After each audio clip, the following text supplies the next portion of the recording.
안녕하세요. hun포티입니다. 여러분, 재건축이 공급 확대라고요? 솔직히 그 말부터가 좀 웃깁니다. 재건축은 지금 집 짓는 사업이 아니라 사람들한테 대기표 뽑아주는 사업입니다. 아파트는 새로 짓는다는데 바뀌는 건 조합장 얼굴이랑 공사비, 견적서 숫자입니다. 왜 재건축은 늘 10년, 15년씩 걸릴까요? 왜 정부가 속도 내겠다라고 할수록 현장을 누릴까요? 오늘 이 영상 하나로 정리해드리겠습니다. 재건축이 들린 건 게으름이 아니라 구조 때문이고 정책 신호가 엇갈리면 그 구조는 더 느려집니다. 먼저 사람에서 바뀝니다. 재건축은 공사부터 하는 게 아닙니다. 먼저 동의율부터 맞춰야 합니다. 조합원 1,500부터 2,000세대면요. 의견도 1,500개, 2,000개입니다. 누군가는 빨리 이주해서 편하게 살자입니다. 하지만 누군가는 조금 늦어도 크게 지어서 수익을 키우자입니다. 실거주자는 분담금이 올라가면 못 버틴다가 1순위고 투자자는 속도보다 사업성이 먼저입니다. 특히 상가가 섞이면 복잡해집니다. 상가는 주거가 아니라 생계라서 양보가 잘 안 됩니다. 그래서 소송으로 가는 경우가 많습니다. 실제 사례로 반포주공 1단지 1, 2, 4 주구도 상가 쪽과 조합 갈등이 소송으로 이어졌습니다. 이런 상황이 되면 일정은 지연이 아니라 정지입니다. 그런데 현장에서 더 무서운 건 절차 되돌림입니다. 교통영향평가에서 걸리면 진인로부터 다시 옵니다. 학교 수용 문제가 뜨면 교육청 협의가 붙습니다. 공원, 도로, 하수관로 같은 기반시설이 부족하면 공공기여가 다시 협의됩니다. 여기서 설계를 조금만 바꾸면 가구수, 동배치, 일반 분양 물량이 바뀝니다.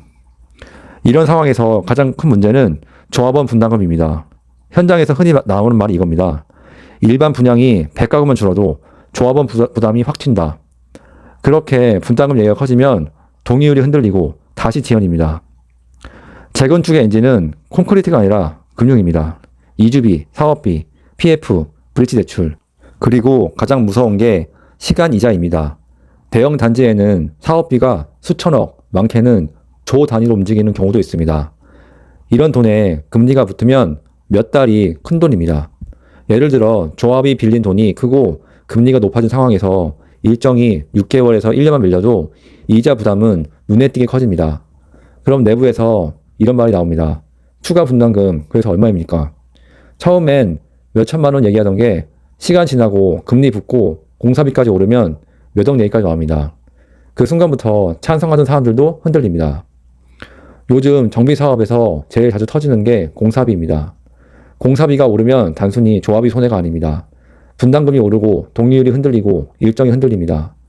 현장에선 이렇게 체감합니다. 공사비가 평당 얼마 오르면 세대당 부담이 확 튄다. 실제 사례로 둔촌 주공은 공사비 갈등으로 공사가 멈췄다가 합의로 재개되는 과정이 계속 언급됐습니다. 돈이 흔들리면 재건축은 그냥 멈춤입니다. 하지만 착공이 끝이 아닙니다. 준공에서도 막힙니다. 많이들 착공만 하면 끝이라고 합니다. 하지만 아닙니다. 정비 기반 시설이 대표적입니다. 도로, 보도, 공원, 배수, 하수관로, 공공시설 이게 미완성이거나 기준에 맞지 않으면 준공 과정이 꼬이고 입주 후에도 보완 공사나 갈등이 이어집니다. 실제 사례로 개포주공 1단지는 기반시설 이슈가 준공 과정에서 쟁점으로 거론된 바가 있습니다. 이게 무슨 뜻이냐면 재건축은 아파트만 짓는 게 아닙니다. 동네 인프라까지 맞춰야 끝납니다. 정책 얘기해 보겠습니다. 하지만 지금 정책 신호가 엇갈리고 있습니다. 한쪽에서는 정비 사업 속도 내겠다고 합니다. 절차 간소화, 공급 확대 이런 말이 나옵니다. 그런데 다른 한쪽에서는 대출 거래를 조이는 신호가 강합니다.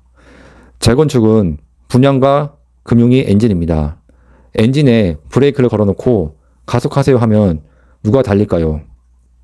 이러면 현장은 전부 관망 모드로 들어갑니다. 관망이 길어질수록 공급은 더 늦어집니다.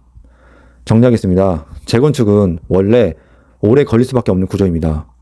동의율에서 막히고 절차는 되돌림이 많고 금융이 흔들리면 멈추고 공사비 터지면 사업성 흔들리고 준공에서도 기반시설로 발목이 잡힙니다. 여기에 정책 신호까지 엇갈리면 현장은 더 움츠러듭니다. 여러분은 어떻게 보십니까? 지금 정책은 주택 공급의 신호일까요? 아니면 브레이크일까요? 끝까지 시청해 주셔서 감사합니다. 마치겠습니다.